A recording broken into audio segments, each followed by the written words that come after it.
Whoa, buddy. Put that thing back in its holster. We haven't gone anywhere. I don't understand. Check out the MichaelDukesShow.com for information on how to get access to the podcast. Welcome to the party, pal.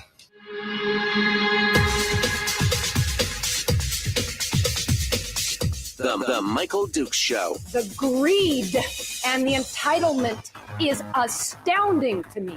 What more could you want from a low-budget radio program? This is a dumpster fire. That was just BS. It is time to get a new perspective. We know just what you need, and we've got just the cure. Open wide and prepare for a steaming hot cup of freedom. I just don't fathom it. The Michael Dukes Show, streaming live across the world. Live around the world on the internet at michaeldukeshow.com and across the state of Alaska on this, your favorite radio station and or FM translator. Good morning, my friends, and welcome back to the big radio program. Oh, man. A little bit of cold. There's cold going around everywhere, even here in the studio. I got a bit of a cold, apparently. Woke up this morning with a head full of stuff and ready to go here for our discussions today. We're going to be joined in just a moment by Robb Myers, who is the Balderdash. I just realized that I screwed something up. Okay. Hi, how are you? It's me. Have you met me before? I'm a hot mess sometimes. I just realized that I thought Rob was coming on at 6 and Ben Carpenter's coming on at 7. And now I just realized that I've got them both scheduled for 7. So, hey, I'm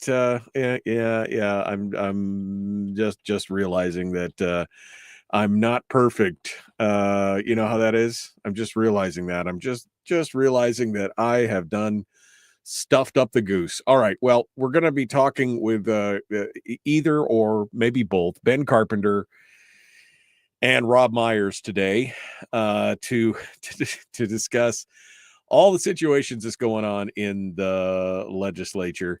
I'm going to see if I can get Ben to come on. If I can get Ben to come on a little bit early, and otherwise maybe we'll do a round robin. I don't know. I don't know. It is what it is. Let me see. This is the worst part. Don't have a producer, so I have to type and talk at the same time. We'll see. If I can continue to do that. And apparently, no. The answer is no. The answer is no. I can't talk and type at the same time, especially when I'm thinking about something else. Okay. Excuse me. All right. So today our discussions are going to be about the legislature and what they're planning and what they're focused on here in this early part of the session and what the overall goal will be for this entire session. We might also, since we've got a little bit of time here in the morning before we get our guest, because again, this is what happens when you try and schedule stuff while you're driving. And so I apologize.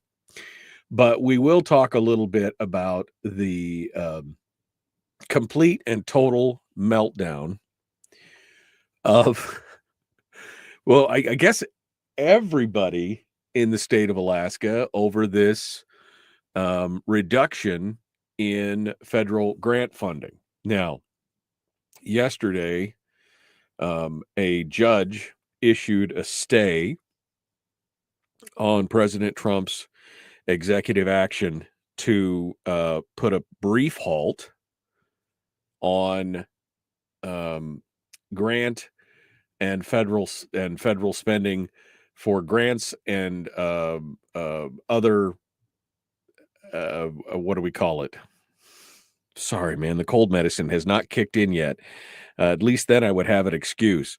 And other funds that he can decide where they go, essentially. And so, I mean, people just started losing their minds. Even here in the chat room, one of our perennial naysayers, Harold, got in here and said this is going to gut the whole world, and it's going to be horrific.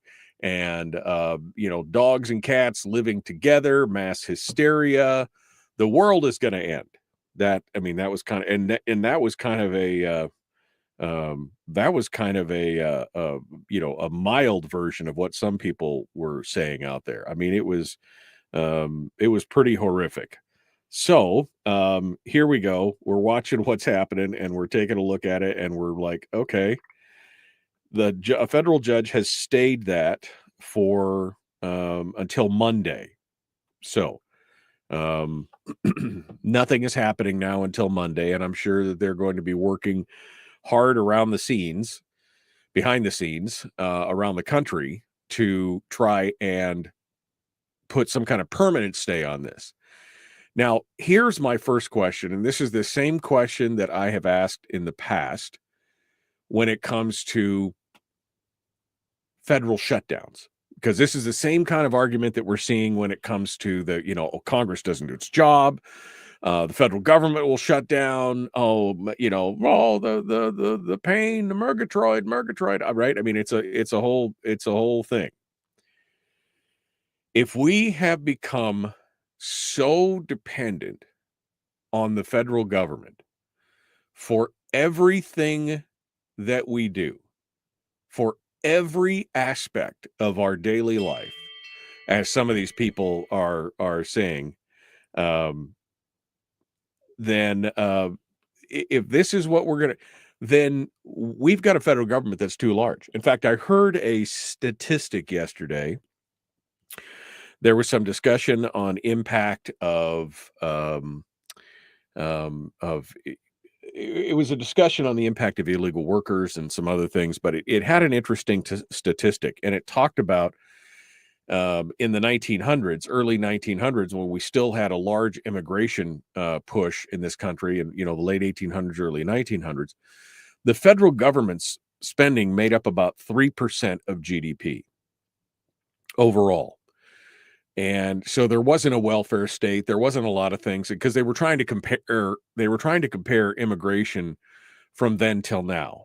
And somebody was trying to compare the influx of illegal immigrants to the influx of legal immigrants from the late 1800s, early 1900s. And one of the points is that at that point, the federal government's spend was about 3% of GDP. Today, it's 36, almost 37% of GDP. When the federal government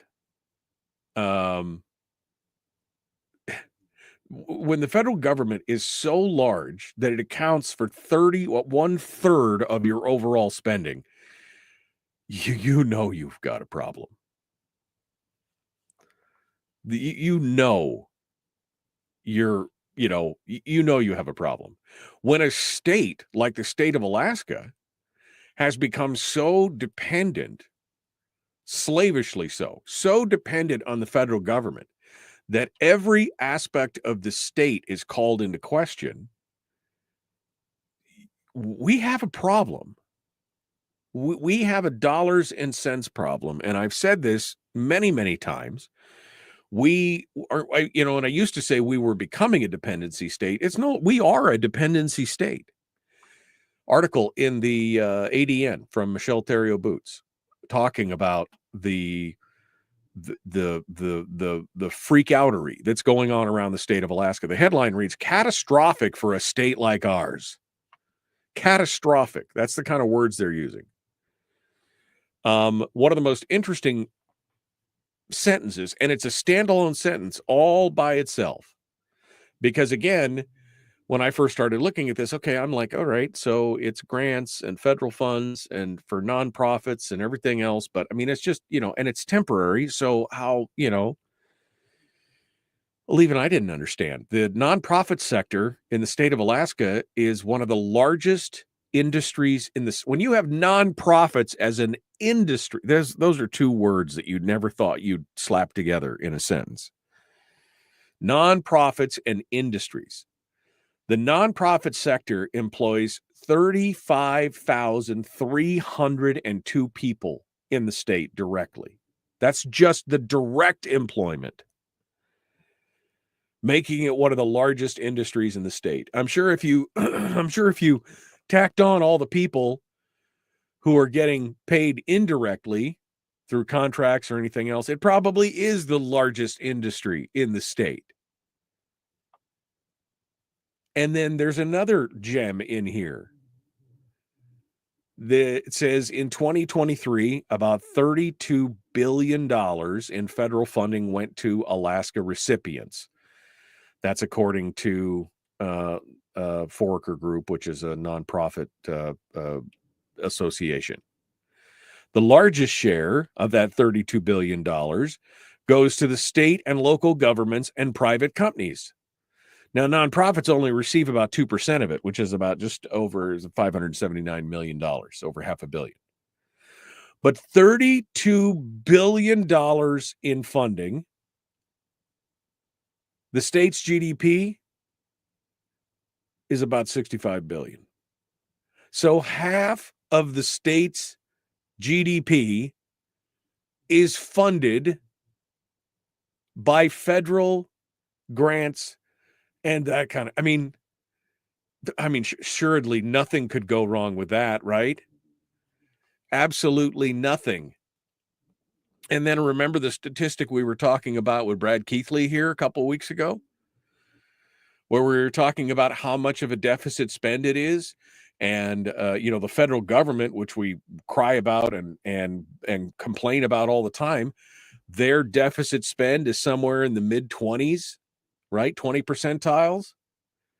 Yet in Alaska, based on the budgets and that $1.5 billion, we've got like a 36% deficit spend. So first of all, the federal government is on the hook for half of our GDP, and on the other half, we're deficit spending. I mean, can you wake up and smell the coffee from where you're at? If we are there is something basically flawed. If we are so dependent on federal dollars at every level, and this is just, again, the grants and stuff like that, this is madness. Absolute but nobody sees it. Nobody cares. Nobody, I mean, we care. We're a very small group.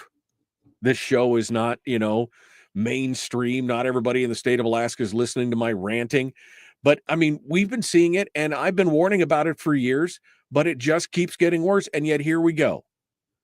Half of the state's GDP is federal funding.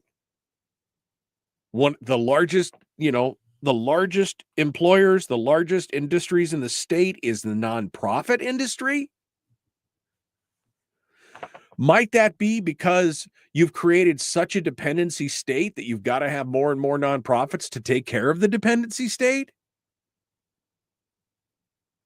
I mean, I will remind you, as I am oft to do, I will remind you that when the state got its first royalty check back in 69, 70, it was nearly $1 billion in royalties, that at that time, the state budget, the state spending, the overall state budget was about roughly $160 million. $160 million. Today, we're in the $5.5 billion range.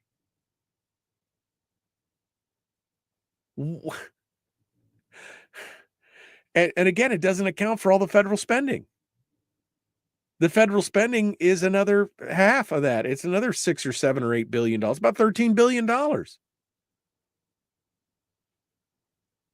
And we don't think that was going to be a problem. We don't think, and now everybody's having a freak out.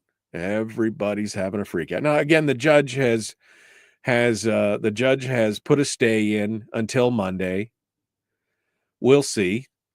I will say this. I'm pretty impressed with what the Trump administration has done so far.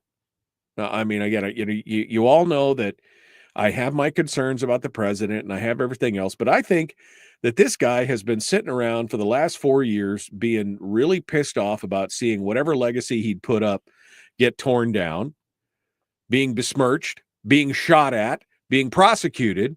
And I think he's like, you know what? The gloves are off. I'm just going to go ahead and do what he had promised to do in the first go around. Last time he surrounded himself with a bunch of yes men and some swamp people and everything else.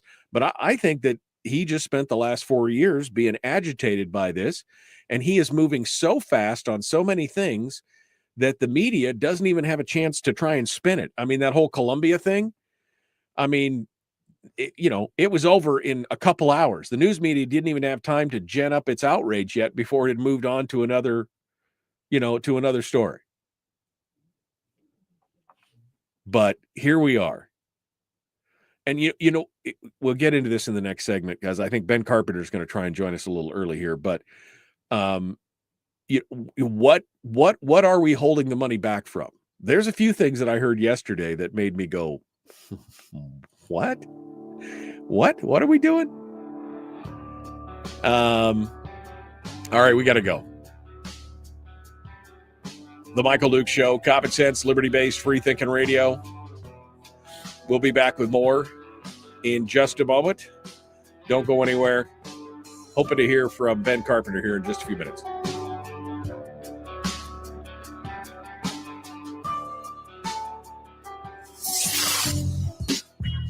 What is that? Common sense. Regularly heard on American radio. Michael Duke Show. Radio.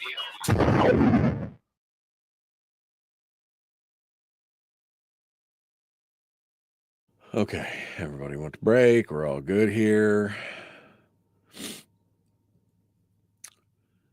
I'm going back here. Nonprofit industrial complex. That's one of the comments that I saw this morning from Kevin.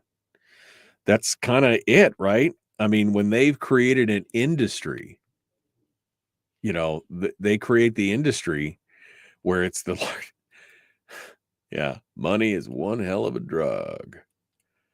All right. I'm going down here. Murgatroyd. Heavens to Murgatroyd.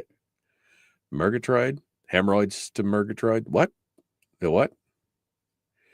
Do you believe in state sovereignty? I do. I believe in the concept. Unfortunately, the state of Alaska doesn't believe in it. Again, we've become such a dependency state that we've ceded much of our sovereignty over to the federal government, and they like it that way. That's what's going on. All right. Melody said, that is really messing with a lot of people. Food banks, school lunches, farmers markets, and farmers grants, WIC, homeless shelters. My sister runs farmers markets in Southern California. That affects a lot of people. Why do they need a federal grant to run a farmers market? Just asking. Why do they need a federal grant to run a farmers market? Isn't it where you just rent a parking lot or a plot of land and you set up? And why do you need a federal grant? See, this is the thing that nobody's asking. Why? Why do we need federal funds for X, Y, or Z?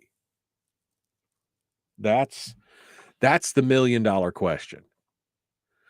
Now, Melody goes on to say later, she goes, I agree with me, but the WIC and the school lunches, does this have anything to do with all the illegals that have been brought into the USA getting benefits? I'm sure in part it does. I mean, not as probably a direct benefit, but it is an ancillary benefit. But the problem is the government has become so involved in every aspect of everything. This is it. This is it. Okay, what do we got here? I'm going back through my earlier comments.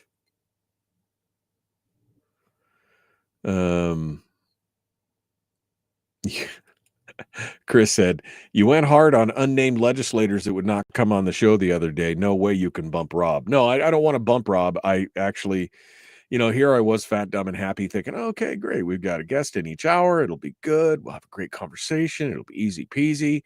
And then I realized that I had accidentally, did my thing there. Okay. Frank says, you never want to talk about the control the federal government has and the loss of state sovereignty has over Alaska with legislatures nor candidates or commissioners. We've talked about state sovereignty in the past, Frank. I mean, we have talked about it repeatedly. And I have said that we have ceded a lot of our state sovereignty out because we walk up with our hand out and say, please, sir, may I have some more? Please, sir, could I have another bowl of your delicious money that's causing me to do whatever you tell me to do? I will be your I mean, you know what? That's what they're saying. We have given up state sovereignty here in the state of Alaska. I mean, the Western Sagebrush Rebellion, many of those places have given up their sovereignty, even though there's still a fight going on about that. State sovereignty is important, but we don't have any because we're suckling so hard on the teat of government that we just can't be bothered. Getting that yummy milk, oh man, just hit us with it all the way through. All right, let me look here. What else? Where are we going? I'm scrolling down here. The why is simple. The more addicted to government we get, the easier and easier it gets for them to keep bumping the price without resistance. Standard crack dealer strategy. Pretty much. All right, here we go. Jumping back in the Michael Duke Show. Common sense, liberty-based, free-thinking radio. Let's do this.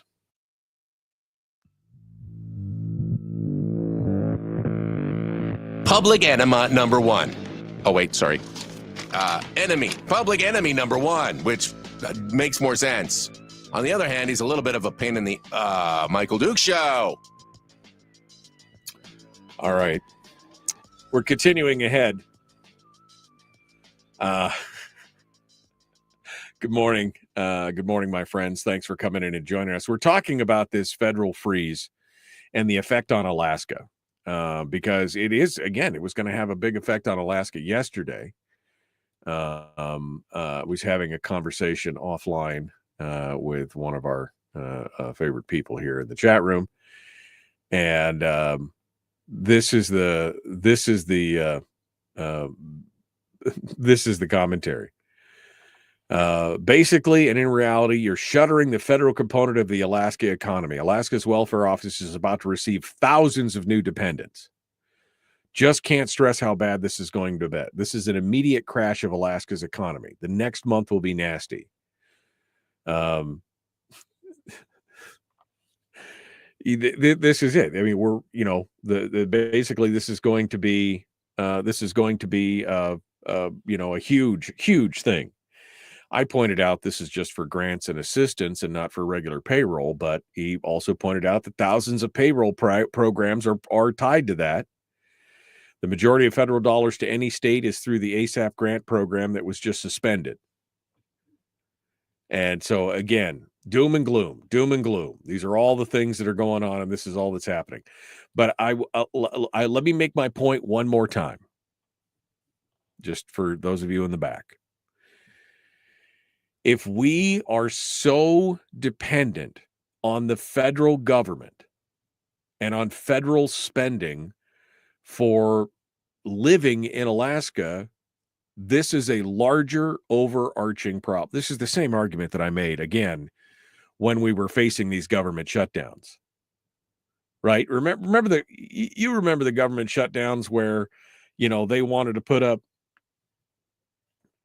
these metal barricades on the mall in Washington. They wanted to put barricades around the Washington Monument so that you couldn't, walk up to it and take a look at it. They wanted, because, the Park Service is closed. Well, I don't really need the Park Service to hold my hand to go walk up and take a picture of the Washington Monument or the Lincoln Memorial or whatever. I mean, I could just stand there and look at it, right? Oh, no, you got to have a park ranger there just to guide you. And so here, stand on the other side of this barricade because we're shutting it down. I mean, at that point, again, if we are so dependent on that, the problem is even bigger than I feared. And again, seeing some of these numbers, and for those of you just joining us, we were talking about this article by Michelle Theriault-Boots in the ADN that's saying this is catastrophic for the state. That's a quote from from somebody here. But I mean, that's catastrophic for the state. That is from the Lori Wolf, the president of the Foraca Group. While the scope and dollar amounts of the grants affected was far from clear on Tuesday, federal grant money courses through almost every aspect of the Alaska economy, according to Lori Wolf, the president of the Foraca Group, which is a statewide nonprofit association. A freeze, even temporary, would be catastrophic for a state like ours. We're so reliant on we rely so heavily on federal dollars. In 2023, $32 billion in federal funding went to Alaska recipients, with the largest shares going to state and local governments and private companies.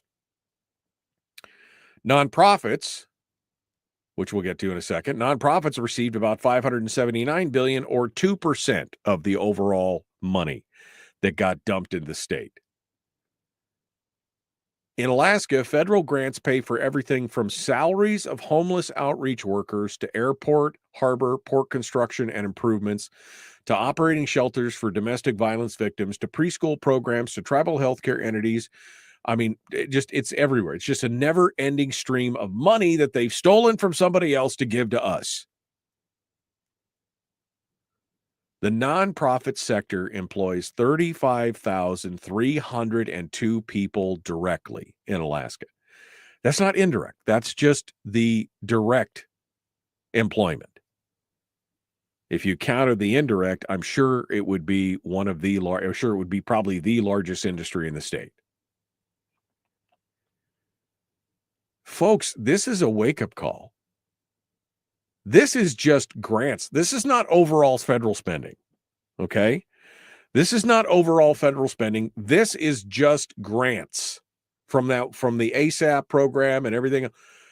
What happens if something else catastrophic happens? What happens if there's a run on the dollar? What happens if the BRIC, Brazil, Russia, India, China, decide to take a run at the dollar as the world reserve currency? What do you think's going to happen then? This is just a sneak peek, a preview of what could go on. And it hasn't even happened yet. It's been stayed. They announced it, and they immediately stayed it about 10 minutes before the thing was supposed to go into effect. What do you think is going to happen if we don't stop our frivolous ways? What do you think is going to happen? Now, several of the examples that they used yesterday, which it was just like, wow. Because the DOGE, the Department of Governmental Efficiency, and the OMB have been going through the books. They've been going through what the Biden administration had already committed to. And one of the reasons why they had to throw the roadblock up on this and put the brakes to it was because they were finding all kinds of crazy things. $37 million to the World Health Organization, which again, I'm not a fan of the WHO. I'm not a fan of most of those UN type organizations anyway, but the WHO, especially after what happened during COVID, not a fan. But here was another one. $50 million to buy condoms for Palestinian men in the Gaza Strip. Okay, first of all, they must be getting busy. $50 million in condoms? Wow. We're going to repopulate the Earth, Mars, and half of Jupiter. $50 million. What and why? What do they do? And then it turns out, according to Must Read, they've got a post here that they've reposted from the Jerusalem Post 4 years ago. Palestinians first started launching flaming kites and other improvised explosive devices like condoms and balloons tagged with explosives into the south. Booby-trapped balloons and condoms began to be carried east towards the south, carried by winds coming off the Mediterranean. While the use of kites seems to have disappeared, scores of balloons and condoms with explosive devices attached to them continue to land in schoolyards, agricultural fields, and highways. $50 million in explosive delivery devices to the Palestinians. What? 50 million? Just think about that for a minute. Why? And this is just two of the most high-profile, egregious examples of what's going on. I mean, what is going on? All right. I see that Ben Carpenter's joined us. I'm going to try and we'll keep Ben over with Rob in the first segment or so we can get a little bit more out of Ben here, because it's a crazy time. Let's jump into it here. Ben Carpenter joins us this morning for commentary, discussion, and more. Hey, brother, sorry about that. This is what we get when I'm talking to you in my car and I don't have my calendar in front of me. I was sure that Rob was on at 6 and you were on at 7, but thanks for coming on board. Oh, I get it. He's a sitting senator, so we'll adjust the schedule for him. That's exactly what I did. I was like, nope, this guy's important. He's a politician. Ben, feel free to comment on this whole grant situation if you want before we get into the legislative stuff. But this whole meltdown and the fact that, I mean, it's really opening my eyes to a lot more things. I know that we've become a dependency state. We're so beholden to the federal government, and you can see it in just the outrage and the hysteria that's come out of the potential for these grants to be shut off, even for a week, even for 10 days. It's a total freak out. So feel free to comment on that before we jump into the rest of it. Well, I think that it's evidence that people don't know where money comes from, right? Money comes from economic activity, right, in the private sector. Right. But this whole battle that we have going on within the Alaska state legislature over the permanent fund, the earnings in the permanent fund, and the propensity of our national budget to spend from debt, there is a linkage in ideology and thinking, right? We don't know where money comes from. We're just okay to take it from the permanent fund, or we're okay to take it from future generations, right? That's last I checked, our federal budget is about 27% of it is financed. It's debt. So 27% of our dollars that come to us from federal government for our state budget, our future generations are on the hook to pay for it. So we're literally saying we've got to have all of these grants. We've got to have all of these things. And I read one article that said, hey, look, there's going to be some real direct economic impact by this, at the local level, by this move by Trump to stop the money flow from the Investment Act, the IRA, right? Well, who's paying for it? Like that thing's financed from future dollars that are going to be created by our children and grandchildren, right? $34 trillion in debt. Our service on our debt at the federal level will be more in this next fiscal year than our defense spending, right? Right. Just servicing the debt, right? Just servicing the debt, right? Not paying down the debt, just servicing it. So this whole concept of, well, we got to have grant money to live, to continue our way of life, right? This is killing our country because we cannot pay for it. We aren't willing to pay for it with taxes from our own lives, our own livelihoods. We're not willing to do that. Right. The current users, they want to force it onto future users. That's children. Why we'll finance it. Our children. Yeah. We're like, nah, we can't afford it, but they can. Yeah, I'll gladly take a taco today if I can pay you tomorrow with my children's money while I eat the taco today. Right. And this push in the Alaska state legislature, the push to constitutionalize a payment from the permanent fund itself and get rid of the earnings reserve account. This is nothing more than getting access to the seed corn to make sure that government gets its due, to make sure that it gets funded. And it's, again, putting all of your eggs in one basket, or in this case, two baskets, oil and permanent fund earnings, that isn't tied to, in this case, economic activity within the state of Alaska. And Right. that's what you really want your legislature to care about, is economic activity. Right, which they could give to. I mean, they don't even care. They don't even care if they're eating the seed corn, because most of them are like, I probably won't be here, so it doesn't matter.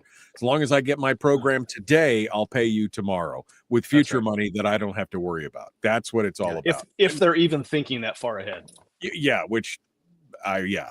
Ben Carpenter is our guest. The Michael Duke Show continues. We got more coming up. Don't go anywhere. We're going to continue with him into the next segment, and we're going to try and do a three-way conversation here with he and Robb Myers in the first segment of hour 2. And we'll see how that goes. That should be fun. We'll continue the Michael Duke Show. Common sense, liberty-based, free thinking radio.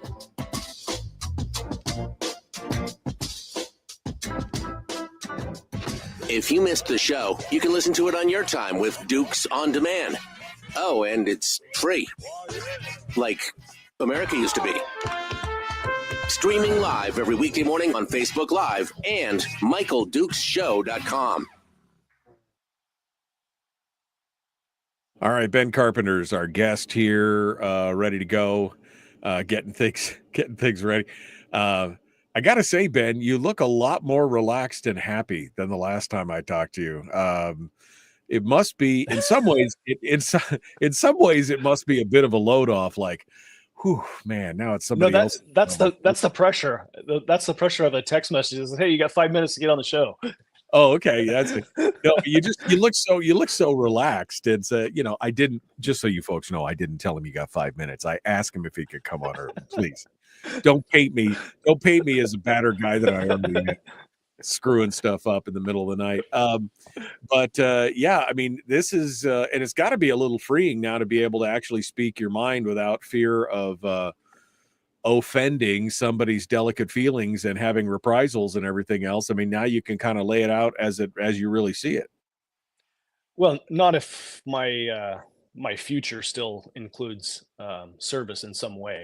I mean, people do have memories, and so if I'm a jerk now, I'm not saying, yeah, and I'm not. I don't think you're. I mean, I don't think that's the kind of person you are. I just think that there are ties, and I think you would agree that a lot of times you can't call a spade a spade. You can't necessarily call people out when you're in the legislature with them because of decorum and work.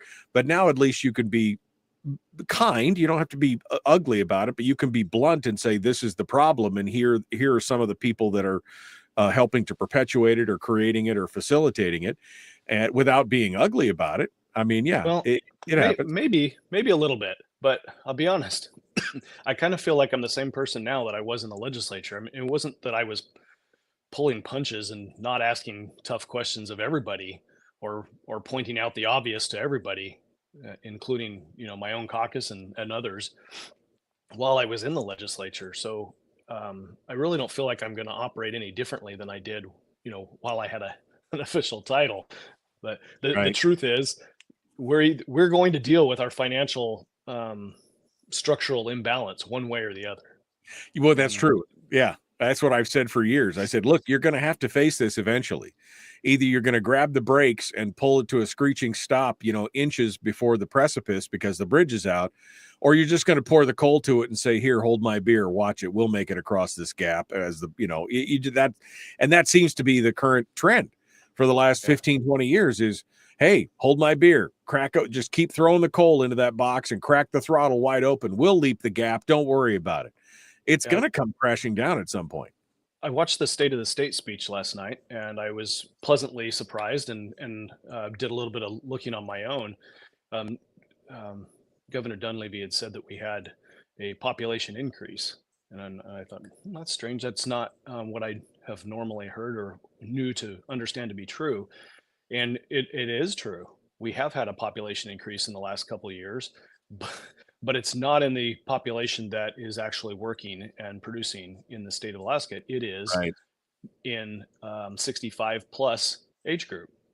The 0 to 17 and the 17 to 64, we've seen a decline in the number of people in the state of Alaska. So while we have an overall larger population, it is a population that requires more federal spending for Medicaid, Medicare type situations. I say Medicare, not Medicaid. And it is not producers that are actually in the workforce. The Right. largest sector of our growing population or a growing economy, drum roll, is government sector. Right. Well, So Brad Keithley broke this down for us here about 3 or 4 weeks ago, where he talked about this. He goes, because the news story came out. Oh, we actually had a population. So he went back and looked at it, and demographically, he found the same thing. Who's moving out? The working age, private economy folks. The people who That's are right. moving in are the retirees, the top 20% who aren't interested in paying taxes, but love to get all that government lucre in the form of, like you said, Medicare or other subsidies, and just don't want to pay for anything else, outside of that. Don't want any form of taxation or anything. And it's forcing the working class, working age people out of the state. Yeah.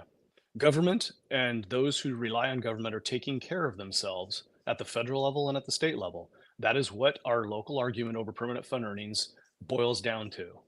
People want to see their livelihoods continue, and they're going to make sure that happens by using permanent fund earnings to continue state spending.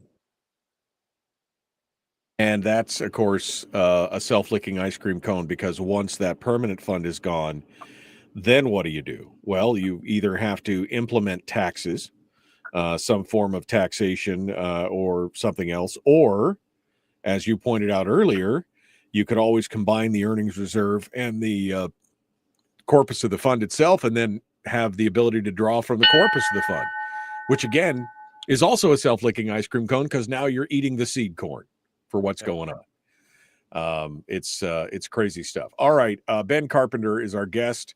I see that Fairbanks continues to come back to us about 30 seconds early every day the last couple of days. So hello, Fairbanks. Sorry about that. We're about to get started. Here we go. The Michael Duke Show. Common sense, liberty-based, free-thinking radio. Ben Carpenter's our guest. Let's do this thing. Here we go. No, I meant right now. Here we go. The Michael Duke Show. Not your daddy. Wait, sorry. Not your daddy? Ooh, not your daddy's talk radio. Huh. Whew. I was scared for a second. Thought we were going down. Here's Michael Dukes and the show. Okay. Continuing on now, Ben Carpenter, our guest, the Michael Duke Show. All right, Ben, let's, now that we've whipped that pony for a little bit here, let's get on over to what's going on in the legislature. The legislative finance, Lexi Painter and company, came out with a presentation here a couple weeks ago that said blatantly on its summary that 75-25 is not going to cut it. It's not going to make it. Not even if all you wanted to do was hold steady on the spending from 2025 and not do anything else, just hold the line. 75-25 was not going to cover it. And yet now we've got a brand new proposal. They're fast tracking a brand new proposal for nearly $500 million in increase to school funding through the BSA. There's, of course, talk about the defined benefits program, which could cost upwards of $50, $100 million a year every year, if not more, because we really haven't seen true hard financials on that. And then, of course, the issue on natural gas in the Cook Inlet and what is the state going to do there, subsidies, royalty relief, et cetera. What do you see when you look at this? Well, Alexi's a smart guy, and he did this work at the beginning of last year, because we presented this type of an outlook and a projection in House Ways and Means last year. Like, this is nothing new. I don't know why anybody would be surprised about it.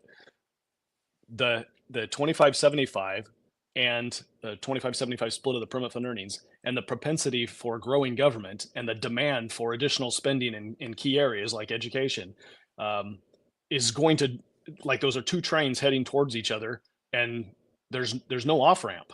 Like, it's gonna come to a head sooner or later, and what's going to give is the permanent fund dividend, and we'll see additional government spending. That's most likely course of action from my perspective, and we've known that for a couple of years.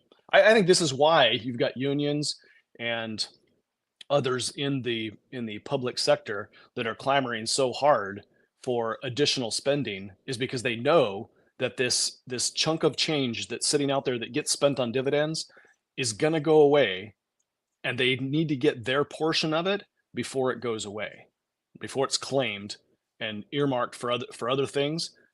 They want to get their piece of it, and that is This, I mean, Right. it's clear as day to people who've been studying Right. finance. They want to get theirs while the getting's good before it all That's right. goes away. Right. That's right. Otherwise, they've got to convince people that they need taxes for additional spending. That's a conversation that 49 other states in the nation have, not our federal government, because they can just go into debt. But 49 other states, they got to say, hey, you know what? If we want additional spending on education, then we're going to have to raise taxes somewhere. And then the people say, well, I'm not sure I want to pay more taxes. We just short circuit that conversation in the state of Alaska. We just say, oh, we don't have to pay taxes. We'll just take it out of the permanent fund. And of course, the beat goes on because this has been the actions by the legislature for years. And as we pointed out before, and as you just alluded to in the last segment and in the break, that disconnect between the public and private economy has become so stark and real. Every other state in the nation, the legislative body in that state, whether it's a legislature or an assembly or whatever they call it, has to care about what goes on in the private sector because that's where they get their money.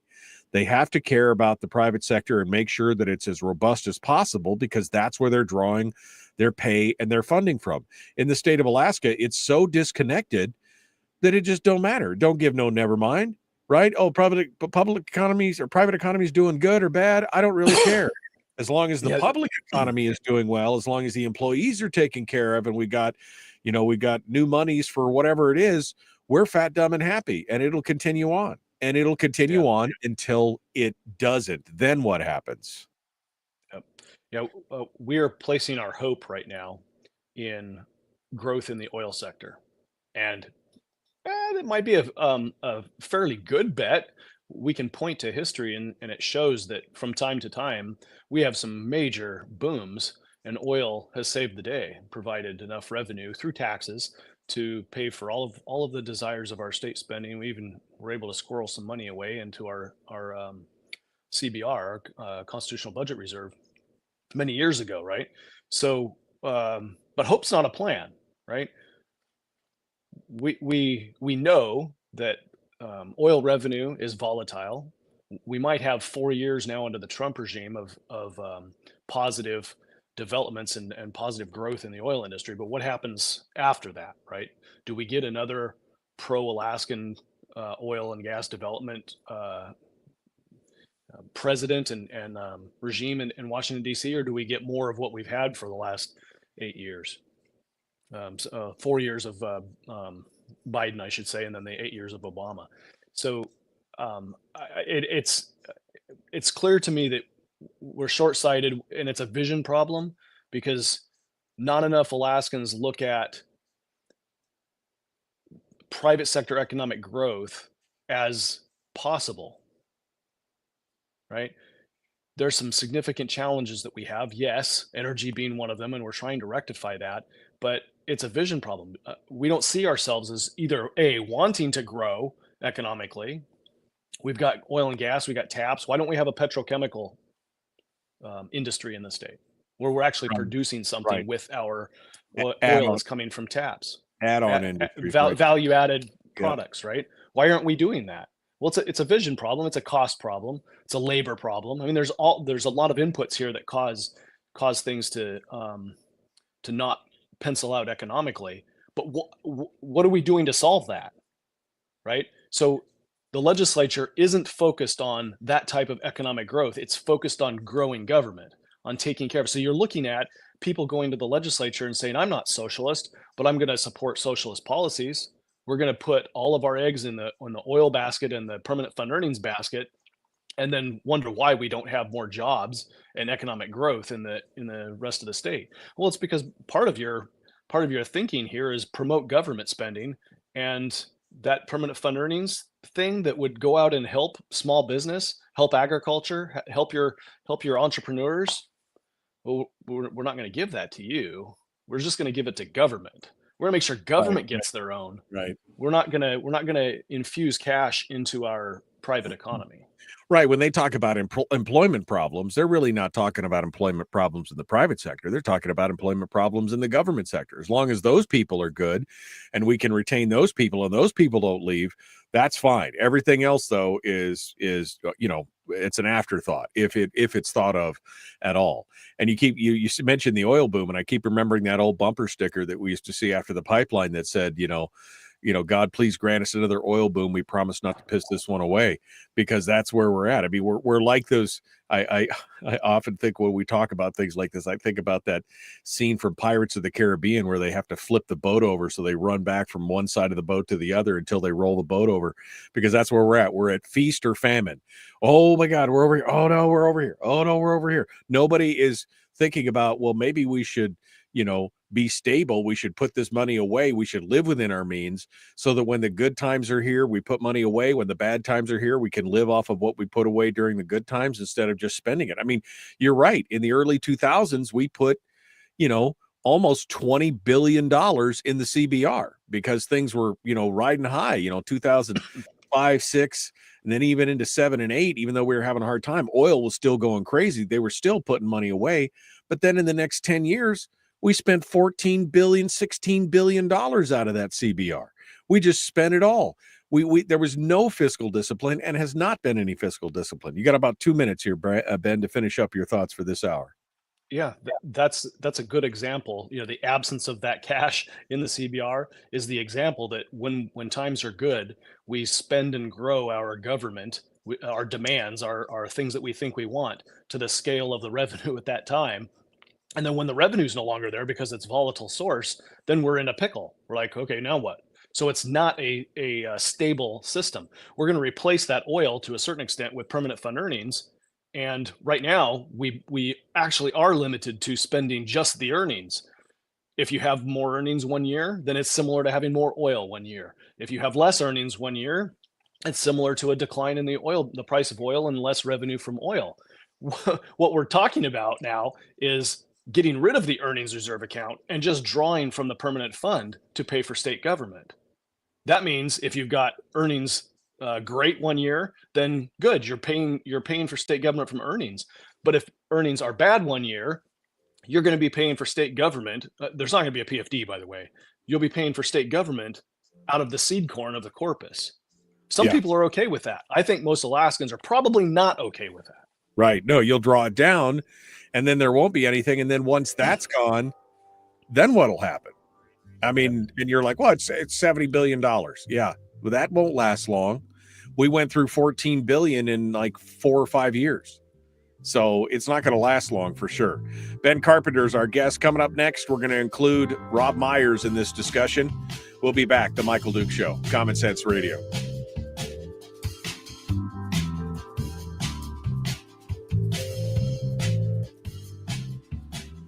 Okay. We're here. Ben Carpenter is our guest. I have to look at something here. Don't go anywhere. This is what happens when you're running 3 different things. Okay. That all looks good. All right. Yeah, and I just don't think, Ben, they're not thinking about it. It's not even an afterthought for these people where the money comes from, who pays, how do we continue to do that? It's not there. It's crazy at this point that this is where we're at. And then to see like this grant thing that Trump did on top of that just shows you again how dependent we've become on all this crazy stuff. We're living a lie. Even fiscal conservatives in the state are living a lie. We think we're opposed to taxes. Who isn't? Who isn't opposed to paying more in taxes? Yeah, nobody likes to pay taxes for sure. We're also opposed to living without government for certain things, right? For schools, for roads, for police force. Except if you're extreme libertarian, you'd be okay with living without those things. But for Well, most I mean, of us, even a libertarian wants courts, police, and military. They want those things. They believe that there's room for limited government. I mean, I guess unless you're like an anarcho whatever, but most libertarians believe that there's a place for those things. The problem is that when they grow beyond their scope and their means, and you get mission creep, which is where we're at today.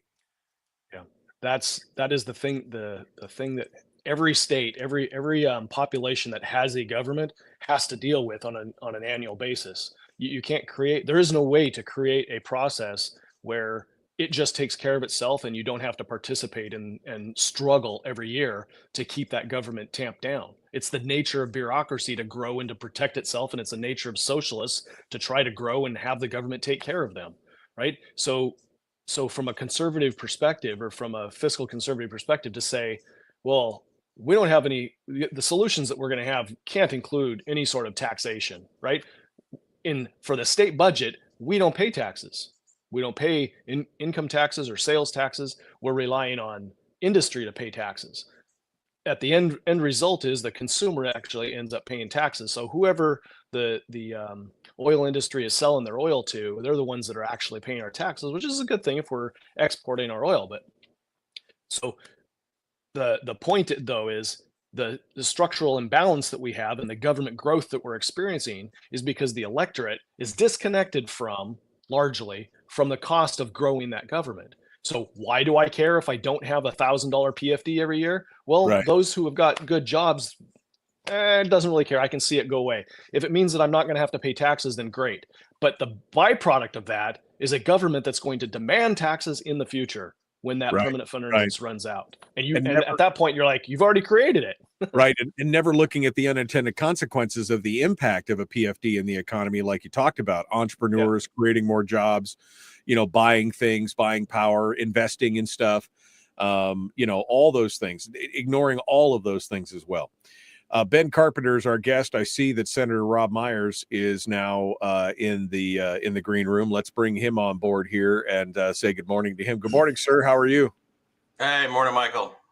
Were you trying panicked? to make me a morning person. It's not all the way successful yet.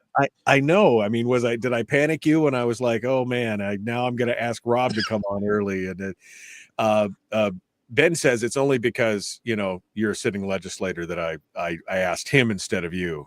Because do I need to stand up so I'm not a sitting legislator? Is that what you're saying? Yeah, take a bow. Take a bow for sure. All right. Well, we're gonna hold both of you over for the first segment because I was trying to get a full hour with Ben because I want to get a little bit of that out of the thing attitude kind of thing. I want to get some of that stuff.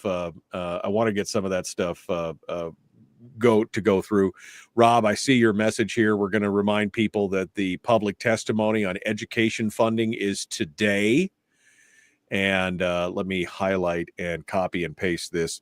If you want to testify today, and that's at 5 today, is that right, Robb? So House education, they're going to start at 8 a.m. today. They're going to go till 10. Then they're going to start up at 5 o'clock tonight again. Senate education is taking testimony on Friday, starting at 3:30 p.m. Okay. Let me all type right. that in. So I'm going to go ahead. Yeah, I'm going to go ahead and post both of these up into the chat room. These are email addresses where you can comment at the House and the Senate Education Committees and the 800 number if you want to testify.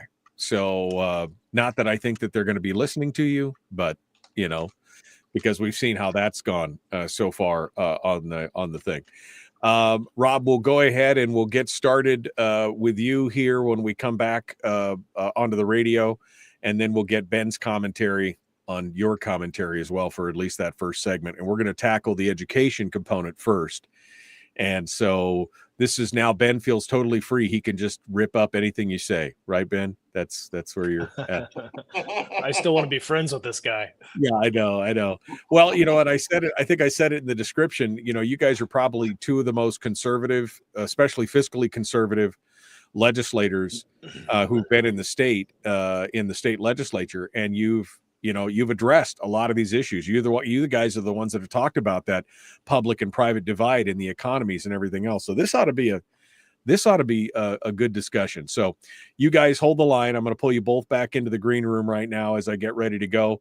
Folks, please like and share, like and follow, subscribe, ring the bell, do all that kind of stuff. It's time to come back to it. The Michael Duke Show, common sense, liberty-based, free-thinking radio. Let's do this thing. Here we go.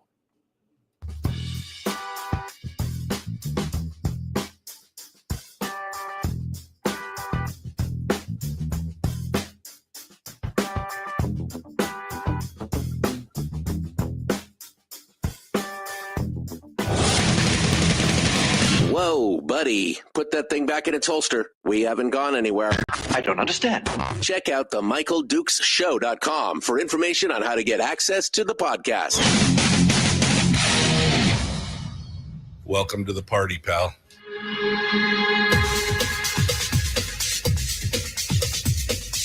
The Michael Dukes Show. The greed and the entitlement is astounding to me. What more could you want from a low-budget radio program? This is a dumpster fire. That was just BS. It is time to get a new perspective. We know just what you need, and we've got just the cure. Open wide and prepare for a steaming hot cup of freedom. I just don't fathom it. The Michael Dukes Show, streaming live across the world. Live around the world on the internet at michaeldukeshow.com and across the great state of Alaska on this, your favorite radio station and or FM translator. Hello, my friends. How you doing? You ready to go? Quick housekeeping. Matsu area expecting blizzard conditions. Blizzard conditions until 9 a.m. tomorrow. Now, mostly this is happening up towards Isabella Pass and Paxson, but expect some cold weather, wind chills as low as 40 below, lots of snow. Also blizzard conditions for the Kenai Borough, Kodiak Island, Lake and Peninsula Borough.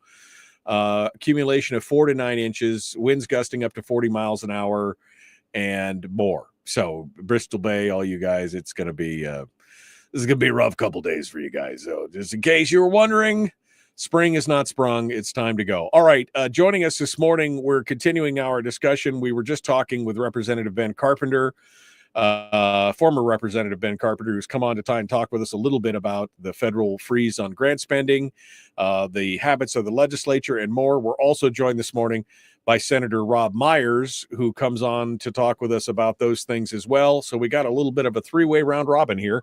Let's get started. We'll start off with Robb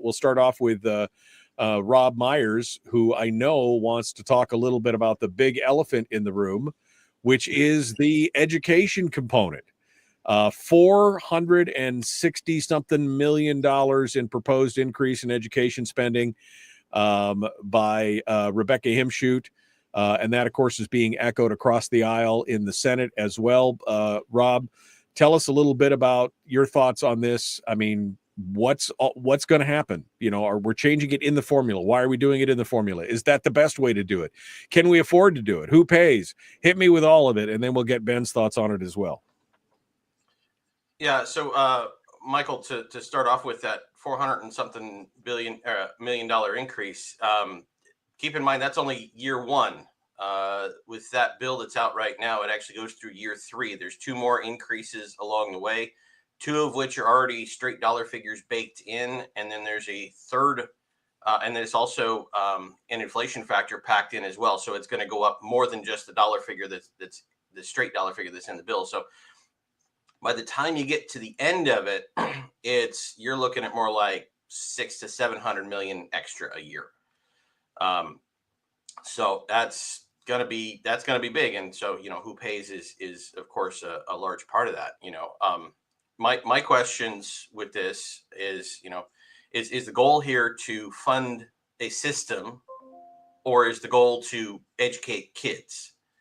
And that's what we have to talk about. Last night in the State of the State speech, the governor was pretty clear that if we're going to talk about education, we're going to talk about funding, we're also going to talk about policy, because we have seen over the years, we know that policy is what drives academic improvement. And the governor highlighted the Reads Act, which of course is huge in a lot of ways, but there's other issues as well.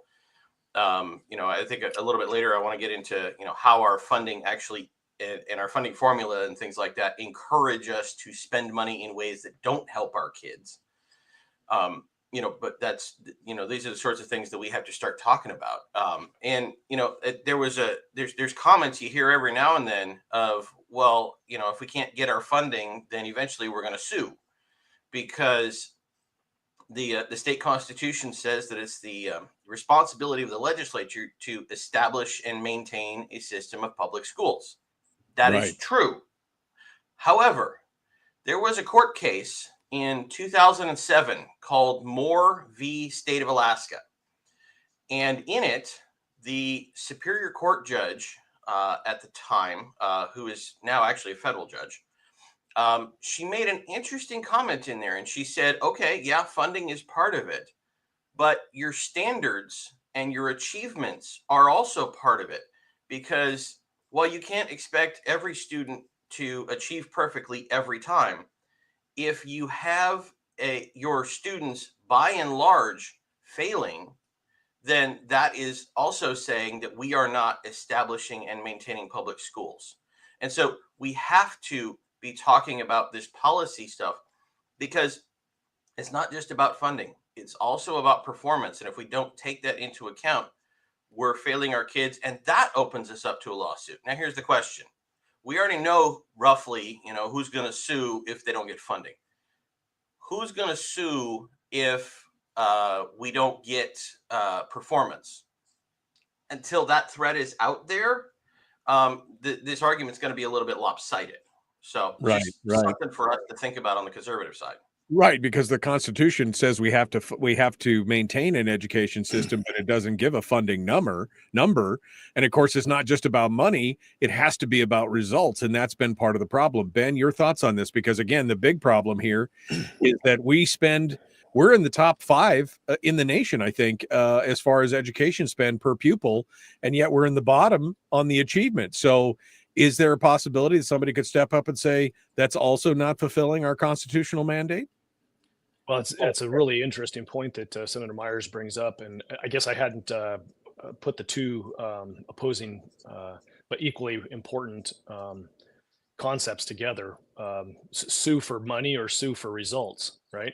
And who's looking out for the results? Well, that should be the legislature, but it also should be local school districts. We like local control, so our school boards in school districts who are failing, they're the ones that actually bear the burden of improving results, because we want local control. So if you want to point a finger at somebody who's failing, point a finger at the school board in those school districts who are asleep at the wheel, because they've got the control and they've got the power to improve the policies that are actually impacted here. You can't, from a school district's perspective, you can't say, hey, look at our outstanding teachers, we're doing it every day, and yet come to the legislature and say, hey, we need more money because we need better teachers, we need more teachers, right?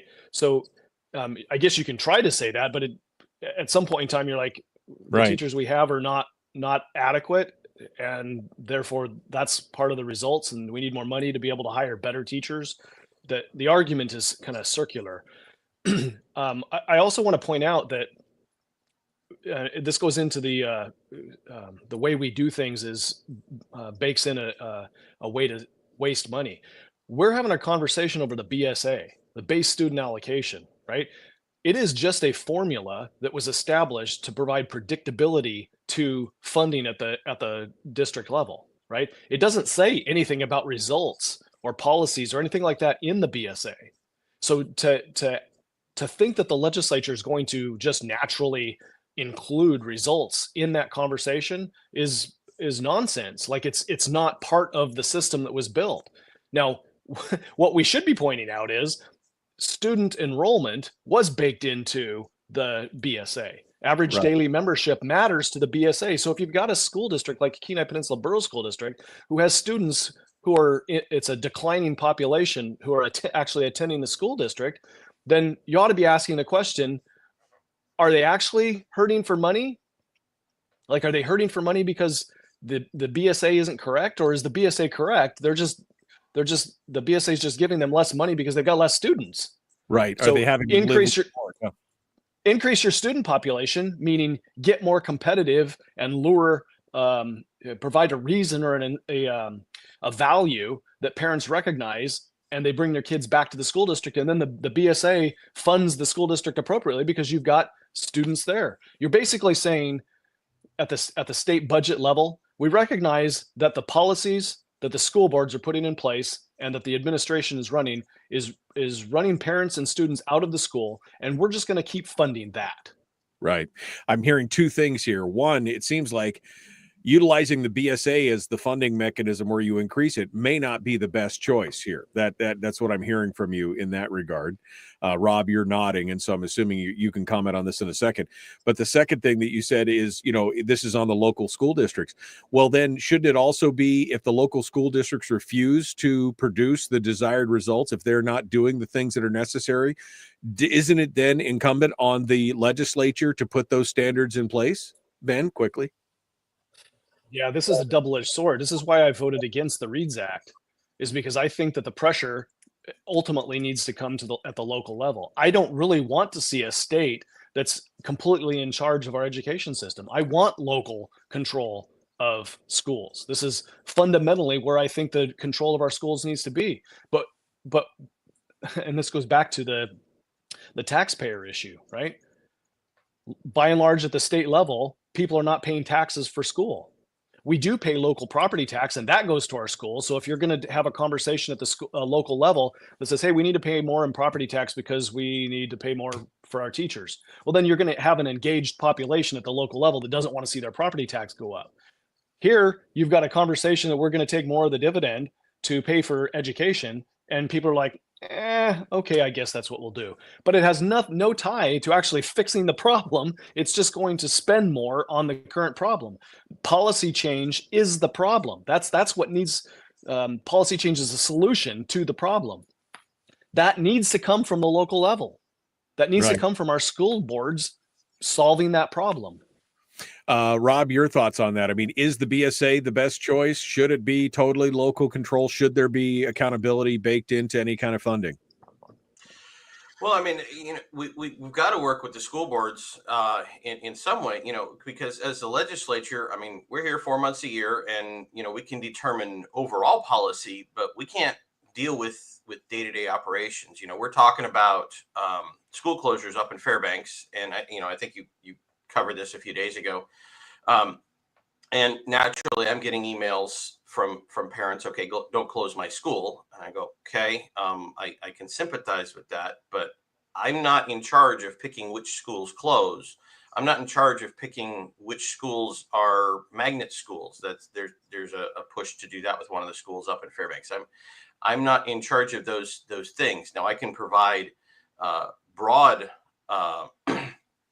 or I should say we here in the legislature can provide broad policy and talk about what we want overall.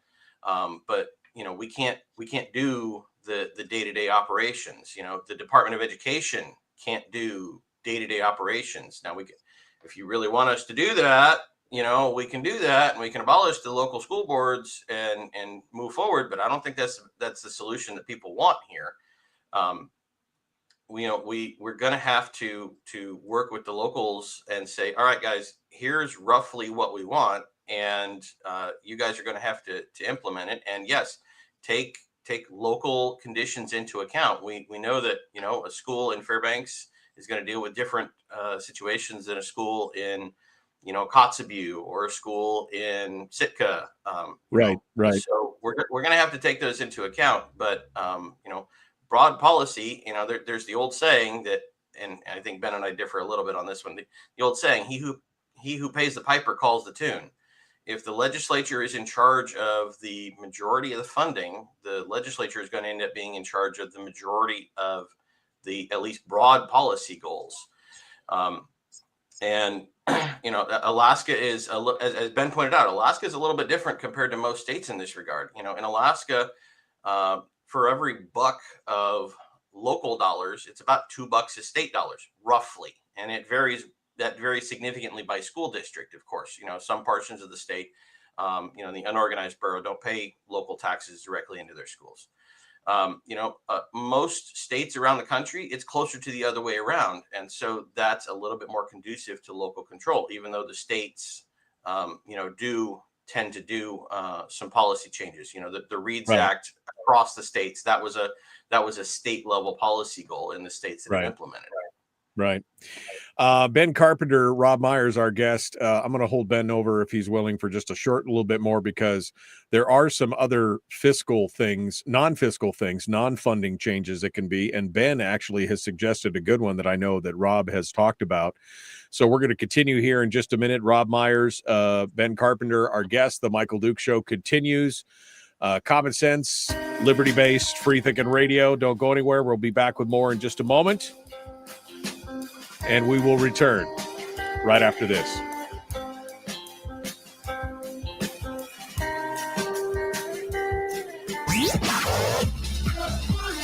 Our light, our guide, and our trusted friend. Michael Duke.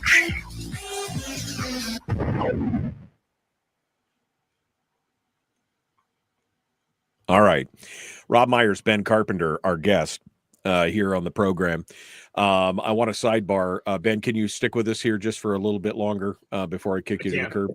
Yeah. Robb, the other thing that I want to get into probably after we let Ben go is, again, going back to the formula and some of the changes that can be accounted for in here, because you've talked about it. We've talked about it. There used to be a mandate that 70% of the funding needed to go into the classroom, and now we're lucky if we get over 50% going into a classroom. Usually it's in the 40s, high 40s or something, which means a lot of that's being sucked up by overhead and other things. Is the BSA the best mechanism for a funding increase, Robb, in your mind?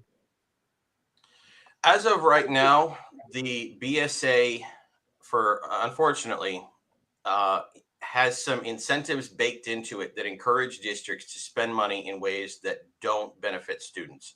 And so if we're going to increase the formula increase the funding through the BSA, we need to take a serious look at the BSA and what it's encouraging people to do. It's baked in to encourage more buildings, and that's one of the things that we're fighting right now is we've got more building than we have student. And the BSA encourages districts to keep the buildings around, even when they don't necessarily need them. You mentioned that old 70-30 split that used to be in the formula in statute, and that got repealed somewhere around 2012 or so. I think it was a while ago.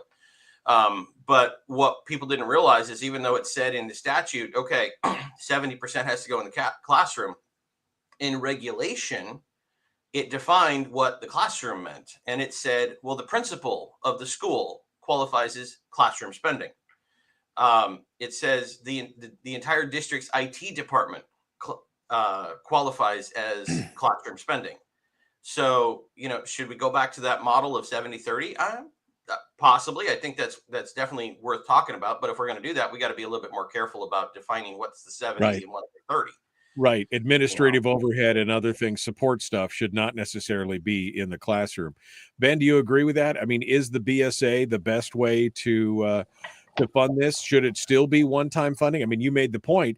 The BSA was simply a formula just meant to stabilize and give, secure funding as far as, so that they knew what they were getting. Is it the best way to do it, especially if it locks us in perpetuity? I think actually the opposite approach would be better.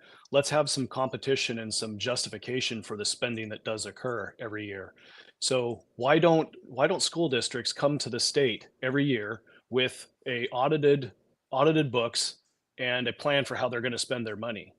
And that is what the legislature then looks at as far as funding is concerned.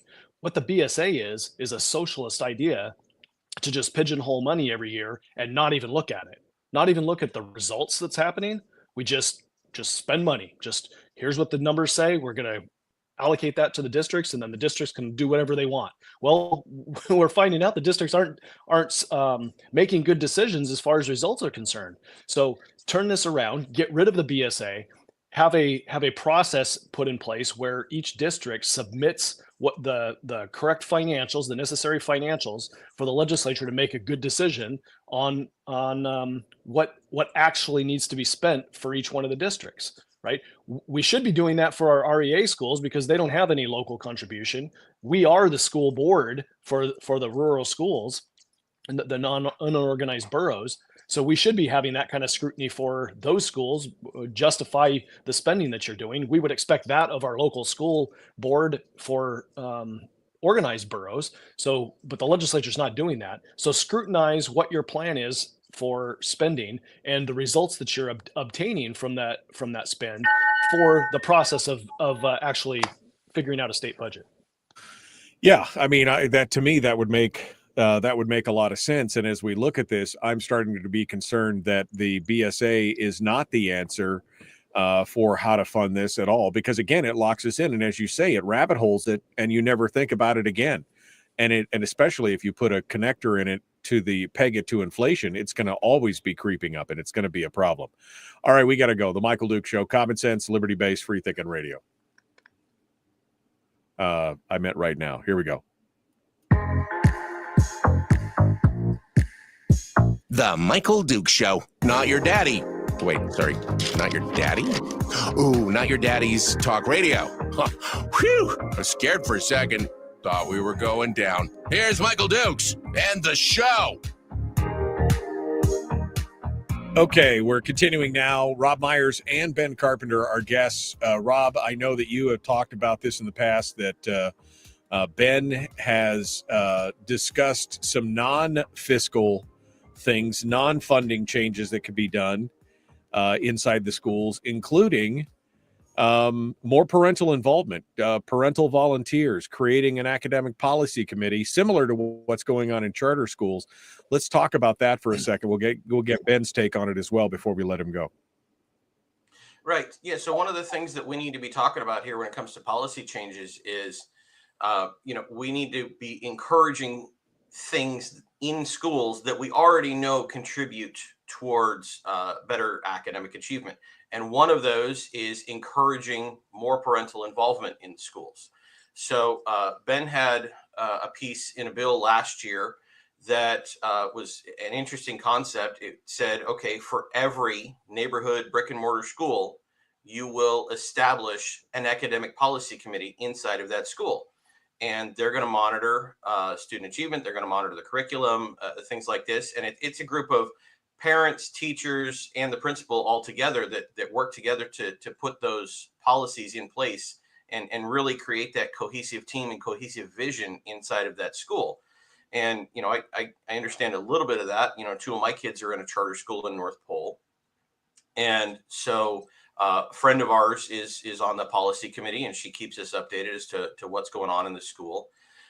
We recognize that some people, you got, whether it's single parents or a two-parent working household, things like that, so some parents don't have the ability to go in and volunteer at the school. So I'm not saying that we should be requiring parents to volunteer, but I think we should, whether it's through the academic policy committee or through some other method, we should encourage more parental involvement in the schools. And because, hey, if I see a parent in the school as a student, even if it's not my parent, maybe they know my parents. And so, I know that they're keeping an eye on me. They're making sure that I'm doing what I need to be doing. And that's going to help both with behavior and with academic achievement.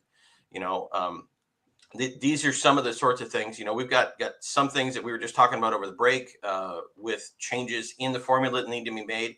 We need to make some changes into how we're spending things outside of the formula. And then we need to be talking about some of these things that really aren't necessarily driven by funding, that are, kind of outside of that really need to be included to help improve our outcomes. Because if it's not outcome based in the end, then what's the point? And I would agree with that. If it's not outcome based, then what are we doing at that point? For sure. Ben, charter schools have been held up as a prime example of what we should be doing. Their outcomes are great. You talked earlier about local control. This kind of idea would give people more skin in the game and maybe open the eyes of some of the local parents to what the achievement actually is, right? Yeah, getting local control in our schools is what's key. Central offices in the district are making decisions about funding. They're making decisions about curriculum. They're making decisions about policies. That is not parents making decisions. It's not the school board making decisions. It is incentivizing parents to just wash their hands of the education of their kids. And if you've got a parent who wants to be more involved, there isn't a way. Maybe run for the school board, but then you're going to have the NEA challenging you for if you've got thoughts that are different than what the NEA wants. So the duplication of what's working is to look at the charter school model and say, look, it's performing well. What's the difference? Well, it's parental involvement is the difference. You're never going to get every parent to be able to participate, and nor should you want that, right? We're all different, but there's enough parents in each one of our schools that would participate and that would be able to contribute. That over time, you're going to have a culture change in your communities that says that's my school. It's my school because I get to choose to be on a academic policy committee, and I get to actually have control over the funding of the decisions, the curriculum decisions, the policy, whether we've got cell phones in classrooms. Really, give me a break. Is that something that needs to have state or school board level decision making on? Why doesn't the school and the parents of the school just say, hey, we're not going to have cell phones in the classroom.